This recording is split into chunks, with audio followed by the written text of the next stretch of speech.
Hi, and welcome to Mindful, Beautiful, and Thriving, a podcast series by Tharaka Foundation focused on youth mental health. Before we begin today's episode, I just wanted to let you all know that all content that is found in our podcast is created for informational purposes only. This content is not intended to be a substitute for professional medical advice, diagnosis, treatment, or therapy. Always seek the advice of your physician or other qualified health provider with any questions you may have regarding a medical condition, and never disregard professional medical advice or delay in seeking it because of something you have heard in this podcast. Thank you so much, and without further ado, let's get started. Hello, everyone. Welcome back to Mindful, Beautiful, and Thriving. This is your host, Punam here. This is the fourth episode of the series, Career Choice, the Intelligent Way. In this series, we are exploring how neuroscience, education, and emotional intelligence come together to help families thrive. Today's episode, we are going to talk about the power of thinking, how your thinking style impacts decision making. We will also explore about personalities. So now I would first focus on, how the way we think impacts everything, the choices we make, not what just we think, but how we think is very important. And who better to guide us than other than Dr. Sweta Adatia, neurologist and author of Future Ready Now, a groundbreaking book on using neuroscience to design life and career from the inside out. Dr. Shweta, thank you for being with us again. We have opened so many doors for families to think beyond the usual advice and really look at how our brains operate. So, welcome. Thank you. Thank you so much, Punam, and also to all the listeners. It's always wonderful to be talking about living beautifully and thriving. Yes, let's start at the beginning. What exactly do we mean by a thinking style, and how is it different from intelligence? Beautiful, lovely question. So, intelligence is the way in which you can solve a problem. So, I can have a mathematical intelligence, I can have a fine motor intelligence, the Harvard Gardner's theory, also, as we know, the various types of intelligences, and then the traditional IQ system, as we know, is how we can solve a problem. But thinking is about my daily behavior. How am I choosing to talk? What is the way in which I communicate? What is the way in which I operate my daily life? What is the way in which the dynamics that I operate from? For example, if I'm presenting, what is the way in which my behavior is? The way in which my relationships with my family thrives? All this is coming from the thinking. The way I think, I act. Now, most of the times, the way I act is often unconscious or subconscious. We never have the denominator or behind the scene of how I am thinking. What is that type of the thinking which is leading me to do that automatically over and over again? So that is what the thinking preferences are all about. Now, it does stem from the brain. So it is coming from the way the brain is wired, the way the brain has been exposed in the young childhood. So between 0 and 6, which is the main, I would say, the multi-sensory absorption period where you get all the sensory experiences, and then the way your brain is crafted and the way your brain is prepared. Then it sort of slowly solidifies, and by the age of 13, certain thinking preferences becomes hardwired. Example, if I am hardwired to think from the perspective of data, any conversation which is going, my brain will click only when certain things related to data comes in. If my brain is wired to be more empathetic, wired to be more people centric, I would be interested in a conversation only when we are talking about benefit to people, or talking about people, or talking about the context of socialization. So this is how the wiring of the brain happens. Now we call it My Brain Design because that's the tool that we have developed in the Future Ready Now that you mentioned. So in that My Brain Design, we talk about four parts of the brain. And each of us, you, me, every single person on this earth would have that differentiation of that type of the brain. And it will be very unique. It will be very individual. It will be very, very special for that person. and each of us would either be thinking from mostly 60% of the times two parts of the brain, 1% from all the four parts of the brain, about 7% from three parts of the brain, and then the remaining would be one part of the brain. So each person has that unconscious ability or subconscious ability to display the behaviors based on this thinking pattern. Thank you, Dr. Ashweta, for educating us. But one question was coming to my mind. How does our thinking style influence the kinds of decision we make, and especially Hmm. under pressure? Very nice question. Lovely question. See, what happens is let's talk about the formative years, right? The formative years happened and my brain got crafted, and then I have a certain thinking tendency. Now, imagining that I'm aware about it. Let me give my own example. I'm extremely process centric. So I operate from a certain type of the brain which is very heavily data driven and process centric. So I want everything organized, I want everything perfect, I want all the details, whatever is possible. At the same time, my brain also operates from being innovative, creative, new things. How many neurologists would walk out and say, okay, I don't want to do a traditional neurology, I don't want to see a patient in a clinic 10 by 10, I would rather go do community neurology, I would rather explore tools for building the brain, etc. So that is the innovation part or the creativity part, newness part, out of the box thinking which comes in. Now imagine that I am extremely stressed and I have to operate. Now these are the two my sort of muscles, which are my dominant muscle from which I am operating. Suddenly, a severe, significant stress comes in my life.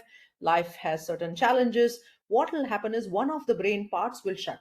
So I will now be operating from one part only, which will largely be protective part or largely be the part where you are safe. So I don't want to take risk. I don't want to innovate at that point in time. Most people, when a significant stress comes in, you do shift your brain thinking pattern temporarily. It's often situational to that particular part of the brain which is largely data centric, largely protective, largely lower brain centric. So that's how general formulas work. But the idea of this entire knowledge is to become conscious, to become aware, and situationally also mold into the type of the brain which you don't have. For example, I don't have a largely a type of the brain which is all about people, empathy, cooperation, lots of teamwork, empathy. But my large 80% of my job and work is people. So that means it is not my primary thinking type, but I have to don that as a skill. So I am very conscious and aware that that's my constant, continuous skill building, which will continue for life. So where do I get in my thinking preference? And where do I keep building my skill would eventually decide how I succeed, and not just succeed in terms of career, profession, money, but also in terms of family dynamics, friendships, relationships. I think entire, everything is all about the balance that we can have in life. Yeah, that's beautiful. But next question in my mind, how can parents help their children discover and strengthen their thinking style? Right? Because as you Yes. said, in the formative years, kids are learning from parents, environment, school, friends. But they also need to decide about their future. So how Yes. parents can help their children? Absolutely. So, the first thing that the parents have to understand is they should know how the child is thinking. Now, education is not about what the child is learning. Education is all about how the child is learning. Education is all about how do you communicate with the child, not what do you do to, communicate with the child. Now, I will understand that in between the age of 13 and 18, because that's the largely the data and the sets that we have studied, the research that we have done. So between 13 and 18, when you are in the junior school and then the senior high school, and then you have to choose your careers, etc., if we are aware about this hardwired thinking preference, then the parents can now understand how to talk to the child. What are the ways in which you can make the child study, make the child learn? Now you have to mirror what the child is wanting to have, and then choose the subjects, choose the career path. When you do that, so when you have a thinking preference and then you have a career match to it, it's like a key and lock. There is no extra effort required for that. The skills in the preferred quadrant of thinking would flow in naturally. It'll be an immediate key and a lock mechanism. I think we did talk about that in our previous episode as well. It's like an almost seamless way to get the child succeed. Absolutely. And I think they will gain that confidence in decision making if parents are supporting their thinking style and nurturing that. So, another question in my mind, how can we and our kids make better decision, especially in today's noisy world? Yes, the world is definitely noisy. There's no question about it. It's VUCA, it's volatile, it's uncertain, it's complex, it's ambiguous. There's no question about it.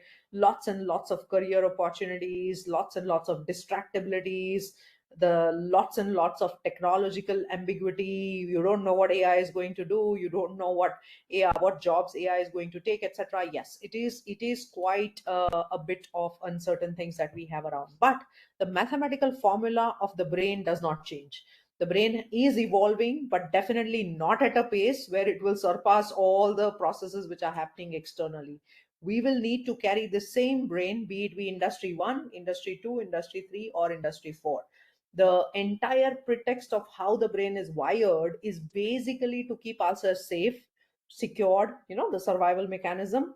But at the same time, the brain is also wired to navigate the uncertainty. The brain is also wired to basically figure out and make a place in the world.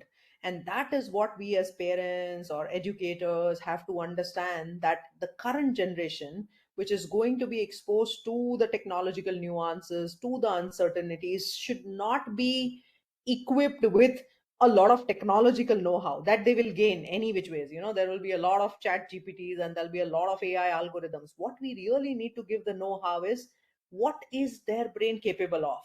What are their potentials? What is the way in which they think? What is the way in which people think? How can they navigate collaboratively in terms of communication, in terms of outreach, empathy, concern, care, compassion? So all this is what we have to make them understand and learn as well. It's all, life is all going to be about that. So in the future ready now, we talk about a little pyramid. So you start with self discovery, you go on to self expansion of the career consciousness, then you go on to career focus, then you go on to this upskilling, which we call flow and grow. So you build your strengths 3 times as compared to your weakness 1 time. Now, often we have this tendency of covering up all the weaknesses. Let's, build everything, all the skills around our weaknesses. We just say the reverse, that when you drive a car, look at the front, which is your main strength, but you do shoulder check, which is your weakness. Now, you don't drive a car only looking at the rear mirror, right? You do drive a car looking front. So that's your strength. So in the terms of flow, build the skills which are with your strengths. And then the next thing is mirror the successful people. So we have built a lot of library of even the EEG brain scans, because we want the children of tomorrow to have a look at the leaders, the CEOs, the thinkers, athletes, artists, you name it, so that they can see what is the hard wiring of their brains, actual brains, in terms of personality, communication, behavior, resilience, passion, purpose. Where are all these circuits, hidden?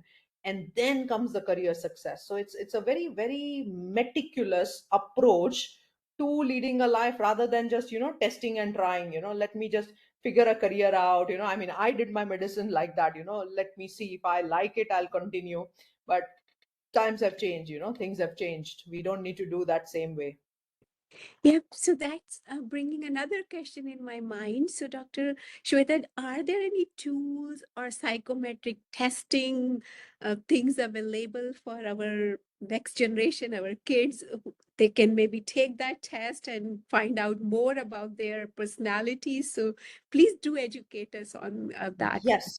So psychometric tools have been there with us for time immemorial, quite a long time. Carl Jung was pretty much the first guy, the MBTI. There's so many things which are available in terms of the personality. Now, I, as a neurologist, when I studied my own 72 psychometric tools, I just kept on doing, just to understand what is the measure, what is the primary purpose of each of those tools. What I very quickly realized is that we need a tool which is giving me a hardwired reason that, look, this is how your brain is going to operate for the coming 30, 40 years. I can change situationally, but largely this is what I will be operating from. It's like in my bank, what is the $1 million that I have? Let's say if I have $1 million, I may get the interest, but my principle is that The same way, this is my principal area of the brain that I have to operate from. Now, personalities are quite dynamic. So any test which is psychometric, based on personalities, based on aptitudes, based on certain ways in which the person is relating themselves to the world and all, can be quite dynamic. And that is what we figured out. I mean, there was a huge fad of going through these DMIT, the dermatoglyphics, and then the through the fingerprints, figuring it out, the careers and all. That is not what I would like my child to do, because it is only 50% of the story. Your epigenetics is not taken into account, which is your environment is not taken into account. So any test, any assessment which is not dependent on mood, personality, intelligence, which is aptitude, etc., because then there will be a lot of bias in that. So that's why what I like is something which is neurometric in nature. So our my brain design was built after review of all of this, and then comparing each of those against each tools. So the first fundamental question is, do you have to use something? Answer is, I am a strong proponent of you should use it, because it's like a little mirror which comes in. Sometimes I do know myself, but how do I confirm that? How do I look? I look good, but where do I confirm? So I look into the mirror, right? So this is my brain type, and I do look into the mirror. That's number one. And number two is not getting too test happy as well. So, this is not the test that I got the good sort of good marks. It is not about marks. It is not about scores. It is just a deep self inquiry. It is also a scientific inquiry into what is my strength and capabilities, how do I use it, and in the least possible effort, how can I build a skill? The whole entire equation and what we call as the life skill map is all about, I have certain, let's say, opportunities. I have certain resources. I have a school which gives me an X number of subjects. I have a family which has a family business. I have an X amount of support from my extracurriculars. And this is my brain type. And this is my quickest skill which I can develop. With all these factors around, with the quickest skill, where can I be going next? Which will be the best thing which will turn out to be in terms of career? So, this is how we very meticulously plan and populate when it comes to the tool. That's beautiful.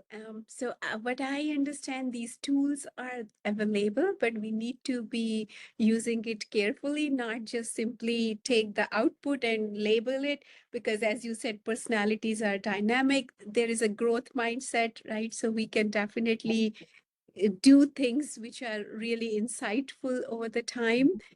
So, Doctor, would you like to share a little bit how personality is connected to brain? Because I know you are a brain scientist and you keep bringing there is a connection. So, anything would you like to share on that? Yes, and thank you for mentioning that it is not really about labeling, it is about unlocking. So, when you understand a certain thing, then you understand, oh, this is my front mirror, this is my rear mirror, this is a blemish which I need to work upon. This is great, I need to basically grow that. So, that's why we have a formula called flow and grow. The moment you understand your brain type, you flow with that skill because you give your maximum best to that, and then you grow just 3:1. So, you give only one portion of the efforts to grow that weakness that is there. Now, yes, as you rightly mentioned, behaviors are directly proportional to the type of the brain. So, for example, I was giving you the example of my brain, a very innovative, very out of the box thinking, very, very innovative challenges. I accept challenges just like, okay, this is a research which has never been done. Okay, I'm going to grab that. So, now if I have that brain's thinking type, I would generally be a risk taker. There's a tendency for me to get into a job where there's a lot of ambiguity. But let us assume that I have a partner who's completely against that, who has a brain which is only wired for safety, security, don't take risks, be very, very firm about the thing, make sure that the data is right, don't invest, etc. Now, obviously, then there will be some conflict. So the personalities which are stemming out from the thinking types have to be understood, and once we understand that, life becomes very easy. In fact, this particular direct application was for my parents. I never understood why would they have some problems, and it would be all silly things which they would fight over. And then over the time I realized, oh, my dad's a completely, sort of a data centric, very left brain, very, very meticulous, while my mom is largely a right person. She wants everything adventure, let's take risks, let's do this. It was only their individualized, customized, very unique personalities, and there's no good or bad. There's no right or wrong in that. It's how each person's personality is based on this underlying brain type. Thank you, Dr. Shweta, for sharing your personal stories and talking about your parent. This has been such a practical and eye-opening conversation. Thank you for helping us see that personality is not just about preference, it's a powerful insight into how we move through life. It was a Yes. pleasure to have you today. Thank you so much, Punam. Thank you. And thank you to all the people who are listening that, when you have these kind of scientific access, make use of it. Make yourself very aware about what are the potential implications of it. The moment I learned this tool many, many years back, all my issues with my friends got sorted, my professional life got sorted, because now I exactly know how the person will be behaving.